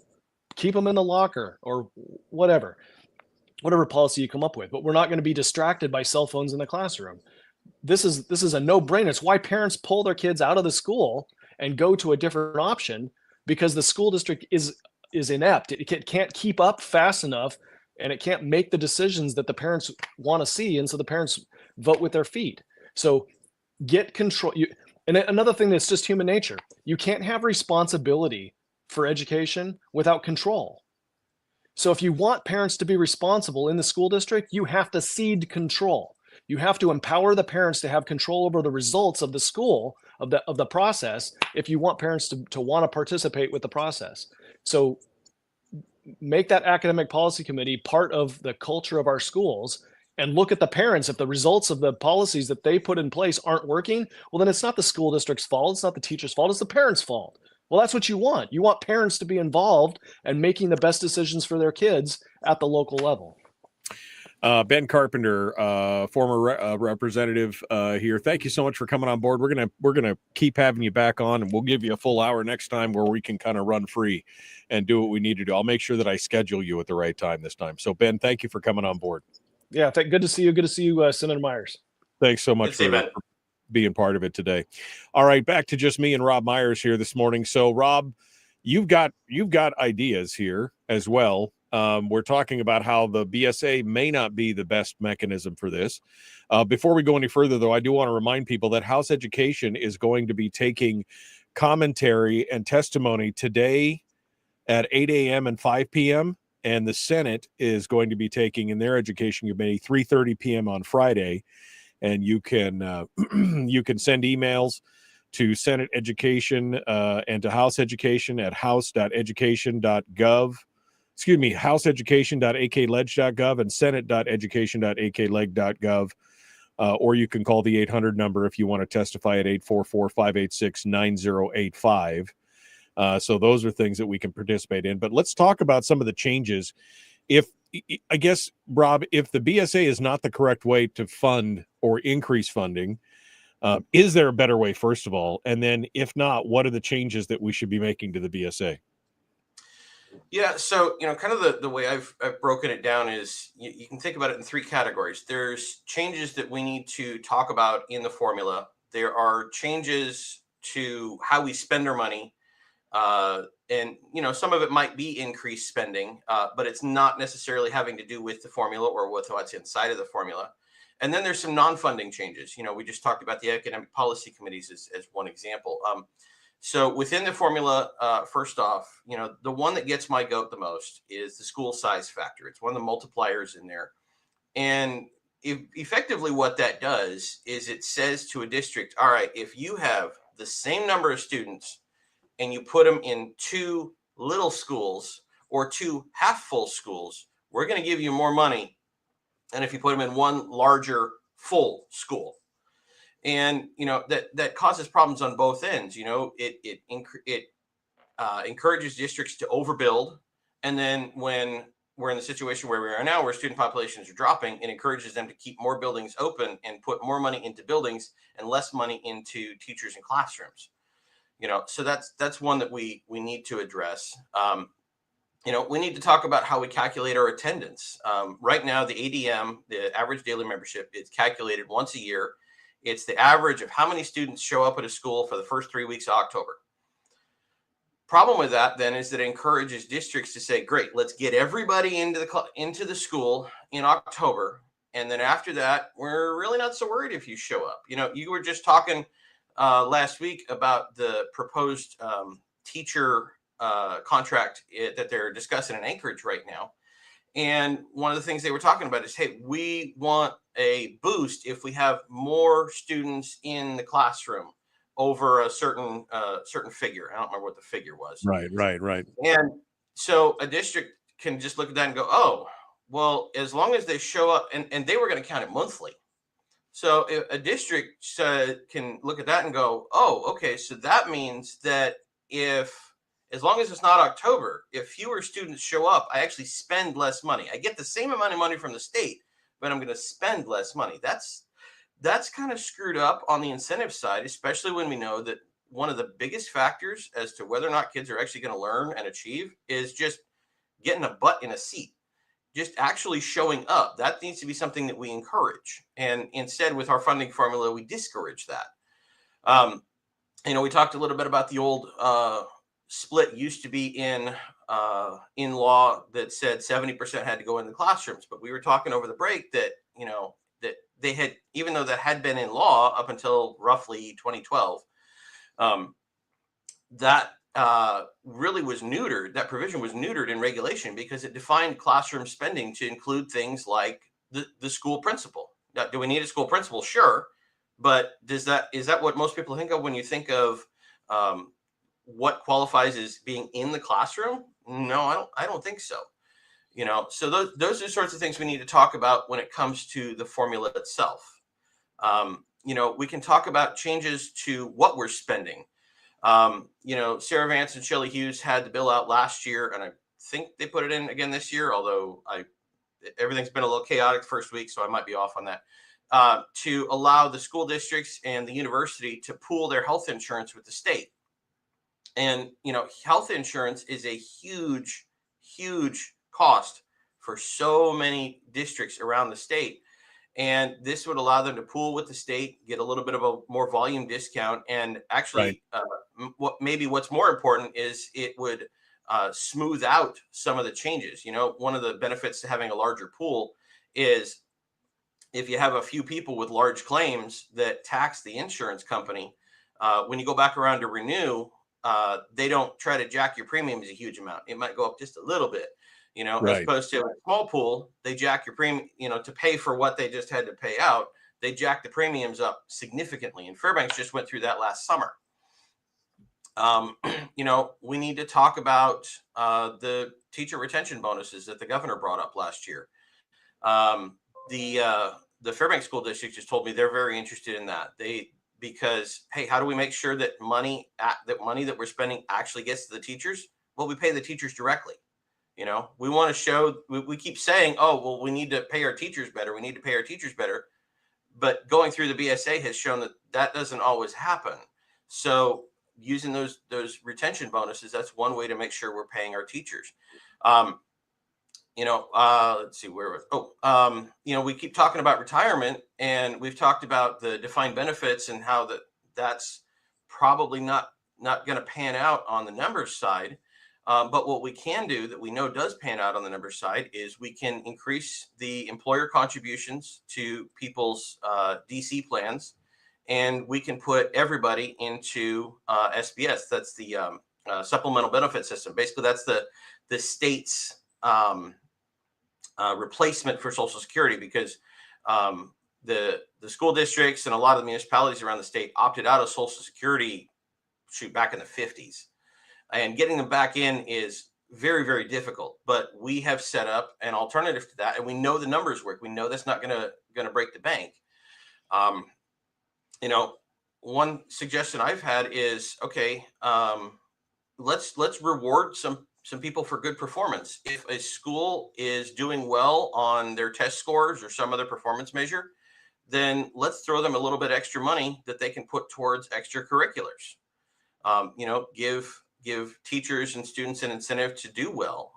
You know, those are things that aren't necessarily in the formula, but can be encouragements to perform better. You know, and then then you've got some non-funding changes. You know, we talked about the charter school model with Ben, and how we can copy some of that with our regular neighborhood schools. But you know, there's some other pieces as well that, you know, I think we're getting close to a break here, so we can come back to that. We're coming up on the break. Yeah, let's talk about that, because I think non-funding changes should be easy to discuss, because again, they don't have any funding mechanism baked in around them. So let's talk about that. Robb Myers is our guest. We're going to continue with him here in just a minute. Senator from North Pole. We're talking about education and how do we fix it, and what does it ultimately mean for the PFD? That'll be up next. The Michael Duke Show. Common sense, liberty-based, free thinking radio.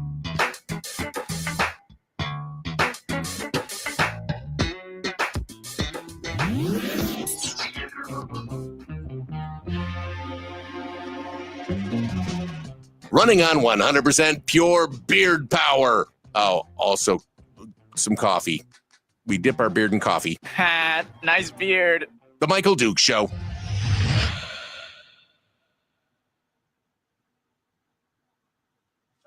Okay, we're in the break right now. Robb Myers is our guest. We're getting ready to jump into this.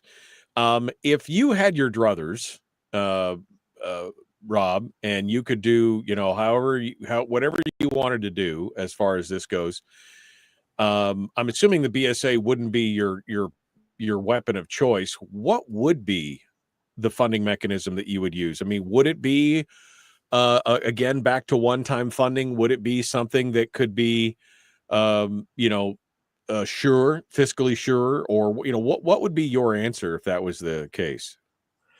Well, there's a model regarding funding formulas that a number of states have started adopting. There's 10 dozen of them, I think, so far that have been adopting it in the last 20 years that I think we need to start thinking about.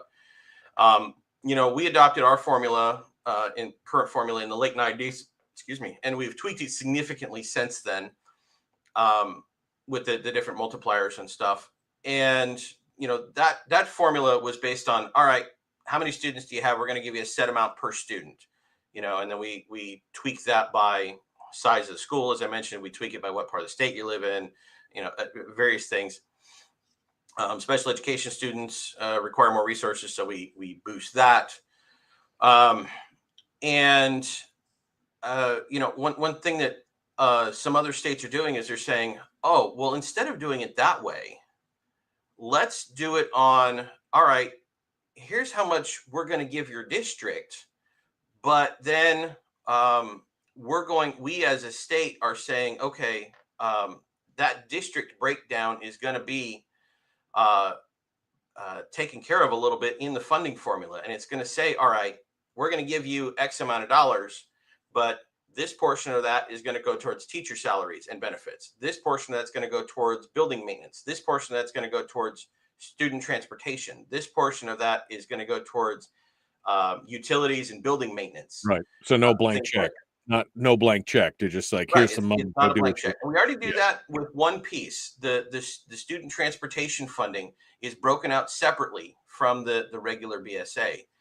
And, you know, I think that's something that we need to look at. Open up that formula and say, all right, it's obviously not working, because ever since that formula got into place, our student our student achievement has been dropping. So we need to open up that formula again. And I get the benefit to districts for the predictability. Now let's keep in mind that we've taken some blows against predictability in general over the last few years. One thing that I think people forget is that the PFD case basically said, yeah, we could violate the school funding formula and it won't matter. So, because that applies across the board. Right. So, these are the things I think we need to talk about in the long run. Given who's in the legislature right now, is that going to fly? No, it's not. So let's talk about these incremental steps that we can take right now to try to fix some of these problems that we have identified. Quickly, we're going to sidebar for just a second before we come back to education when we get back out of the break. But this defined benefits bill, what's your prediction here? I mean, this thing seems like they're pretty certain that they're going to get this thing pushed through. But I haven't seen anything as far as a fiscal note or anything that actually shows the actual cost of this. I've heard a lot of conjecture. What are your thoughts on that? So it's too early for fiscal notes. Those will come out later in the process because they just got started. The bills haven't even had a first hearing yet. It's interesting. They're already throwing numbers around that are significantly different than the numbers that they had last year. And so I want to see where those numbers are coming from. They said last year it was going to cost a minimum of $80 million a year. Now they're saying, oh, it's only 46. Last year they said it's going to save us $6 million a year. And now they're saying, oh, it's going to save us $50 million a year. I'm like, those are big changes. Where'd those come from? And I mean, in the grand scheme of things, just looking at who's sitting in seats here now, they've got the votes for it. They've got 13 in the House or 13 in the Senate. They've got 21 in the House. So if they want to push it through, they can. What's going to happen when it hits the governor's desk? I don't know. What's going to happen in the process along the way as the negotiations happen, recognizing that it still has to pass the governor to pass. I don't know yet. It's pretty early in the process. Well, we'll have to see because again, I am not convinced that that this is the magic bullet that everybody says it is. Oh, we need to stop the outflow. We need to do, yeah, but it doesn't seem like I said that this is the magic bullet that's going to fix that.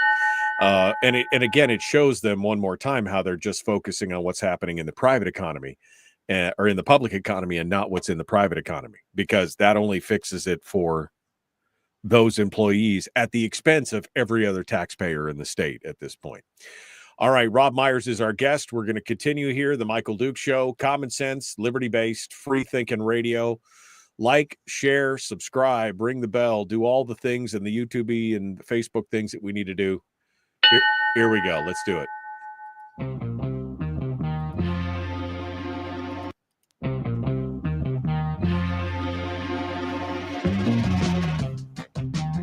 The Michael Duke Show. Seriously humorous with a pinch of intellect. Sorry. That is humorous. Here's Michael Dukes. Oh, man, he's so mean to me. All right. Welcome back to the program. Robb Myers is our guest. Robb, we were talking about some of the non-funding changes that could happen to the funding formula for the schools, the BSA. We talked a little bit with Ben and with you about, creating academic policy committees like charter schools have. Speaking of charter schools, how about maybe we get more of those? The problem is, of course, is that it's the local districts who I would argue are the direct competition of charter schools who are the ones that have to authorize that. I mean, there's a bit of an analogy in there somewhere. Yeah. So most states that allow for charter schools allow for a second authorizer, not just the district. For most states, that's the state board. A few states set up a separate board at the state level as an authorizer. And then there's a couple of states that actually have the public university as the authorizer. That's an interesting model. But you're right. If you have a district and you tell the district, okay, the money's going to either go to you or it's going to go to the charter. It still passes through the district along the way, but it's going to go to this charter, and you don't really have control over that spending because it's in a contract. That is direct competition, and you're saying to the direct competitor, you're going to authorize whether or not your competition gets to do business. In effect, it's kind of like giving Coke veto power over Pepsi's business. It doesn't make sense in the long run. So that's something that the governor brought up last year, and he mentioned the state of state last night, that he's going to be putting forth some education policy bills here soon. So we really haven't seen those yet, but I would not be surprised if that piece comes out. Ben was talking about a cell phone ban, and we're kind of starting to find out how significant that can be in terms of learning within a school, and also is significant in terms of behavior and socialization with this school too. Now, the state school board just came out with a policy here in the last couple of weeks that said we recommend you don't allow cell phones to be used during the school day. Wasn't a requirement, but it was a very strong recommendation. They're still leaving that up to local districts. And I know that has brought up there's some strong feelings on that one. So that's kind of surprising to me. So I was in high school in the late 90s, early 2000s. I graduated 2001. Cell phones were banned in my high school, and I'm pretty sure it was just school policy. It wasn't even district policy. It was just school policy. All they were worried about back then, because remember, we only had dumb phones. It was that Nokia brick that everybody was carrying around. That they were just worried about, people being able to cheat during a test. And it's gotten it's a lot bigger deal than that now, with smartphones and social media and everything. And teachers, we're hearing stories from teachers that you get the phones out of the school, and all of a sudden students actually start talking to each other, and they start talking to their teachers, and it actually kind of mellows things out, and it allows teachers to manage the school and manage the classroom a lot better.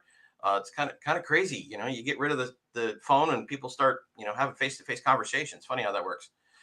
And then one idea that we've had brought up is, teachers having a little, it kind of goes hand in hand with that academic policy committee, is teachers having a little bit more control over picking their curriculum, because, different districts are better or worse at this. But one complaint that we hear is some districts like to, find the shiny new curriculum and change it out every 3 years. And that, one, it costs a lot of money, of course. Right.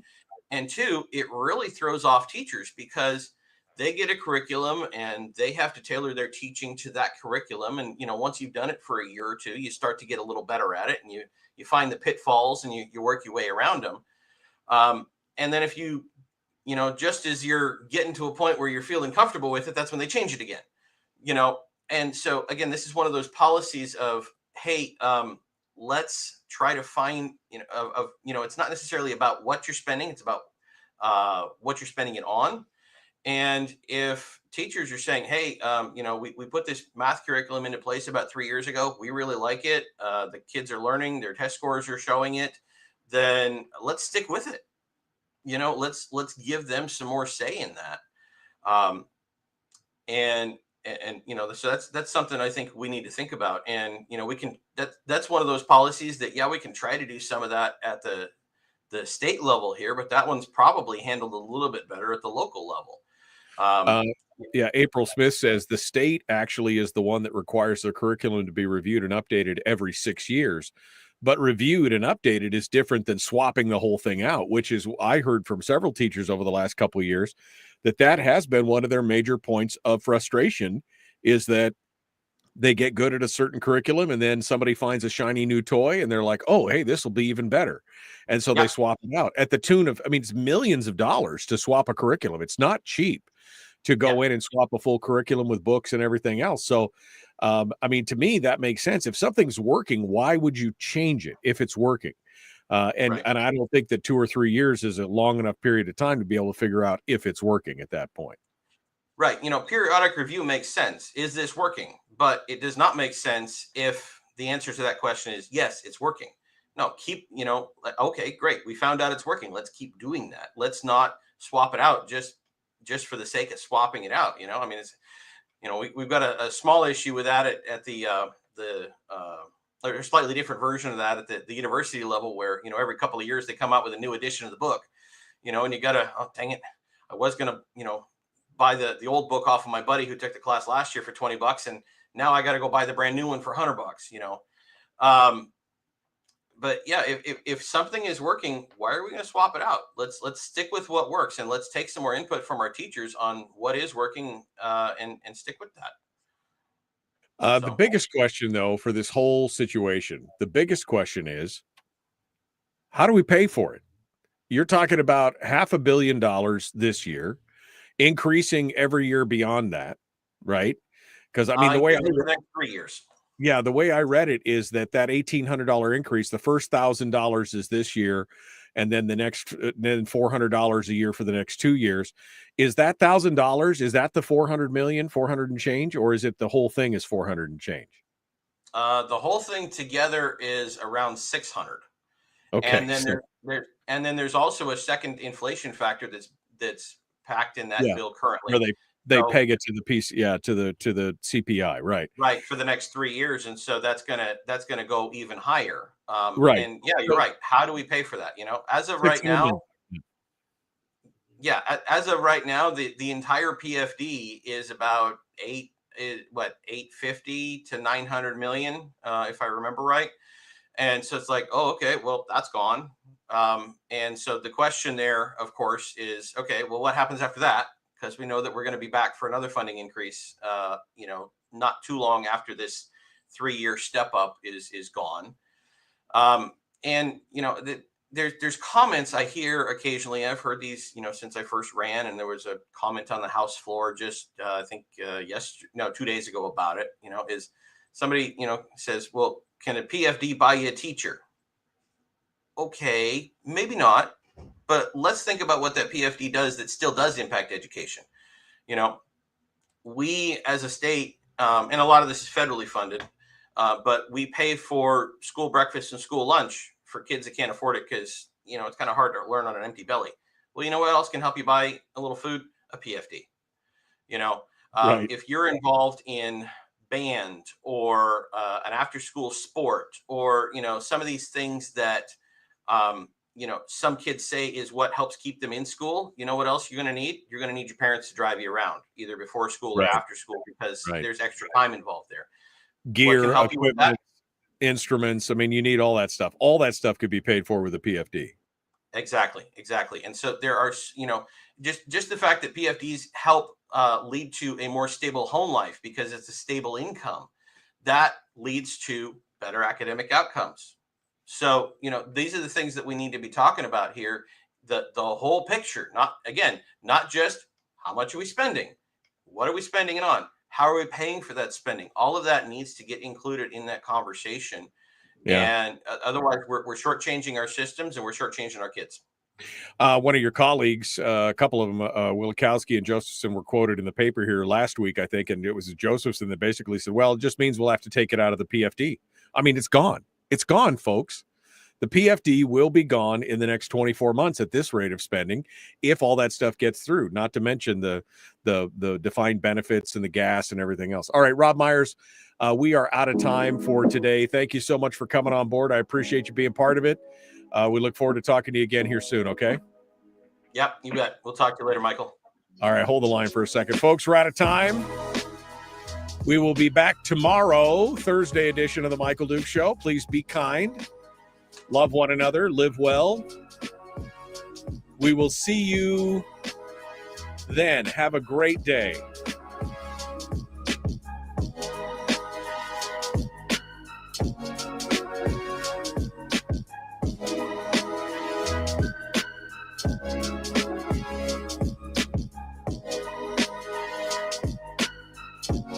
Okay.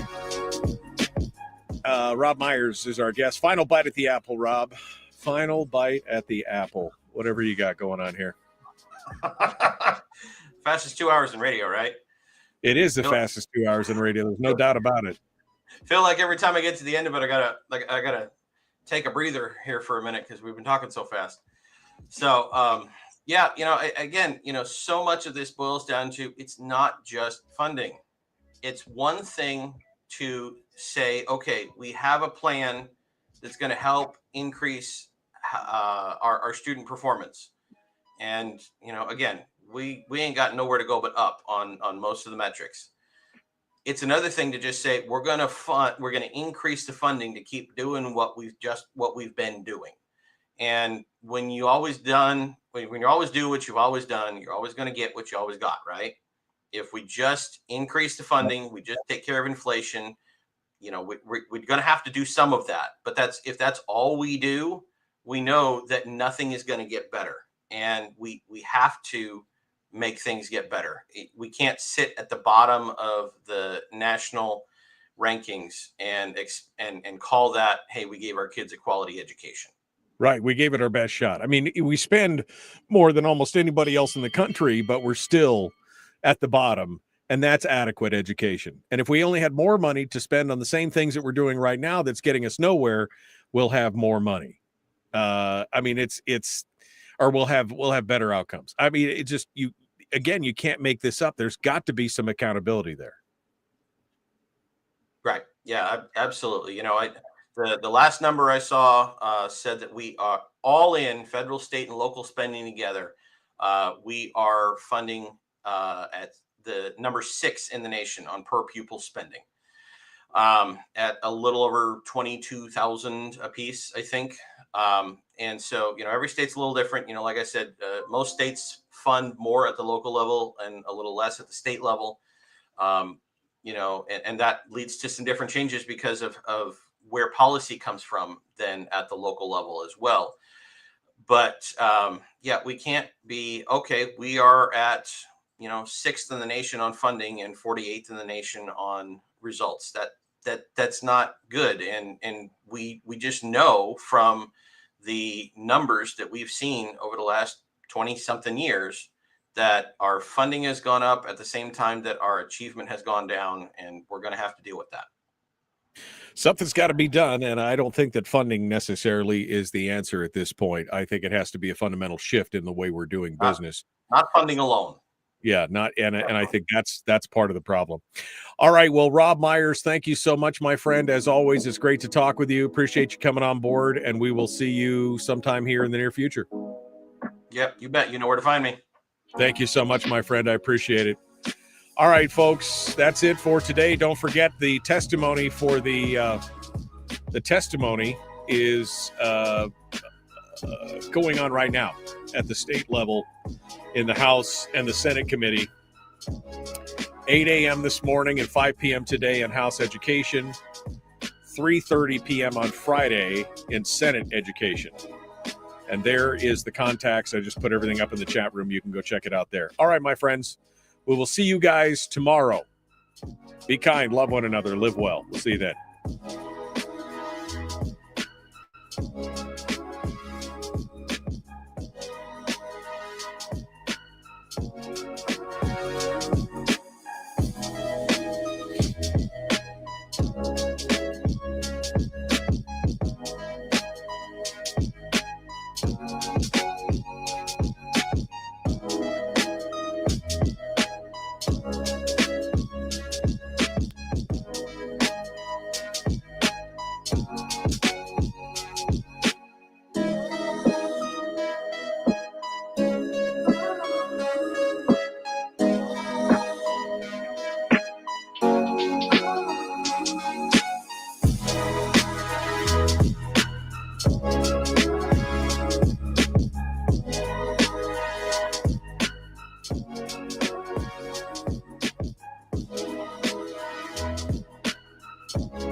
We've shed our terrestrial radio skin, and now we are slimy lizard internet people.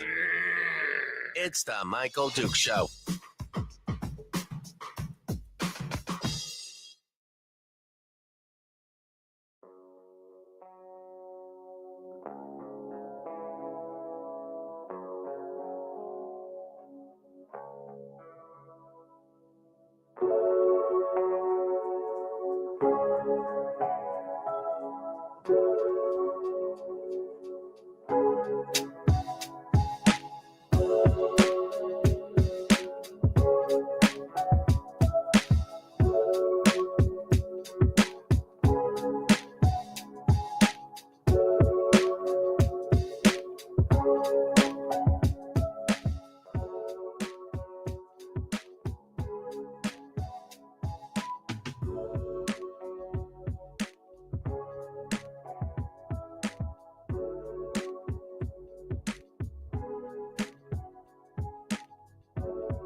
you.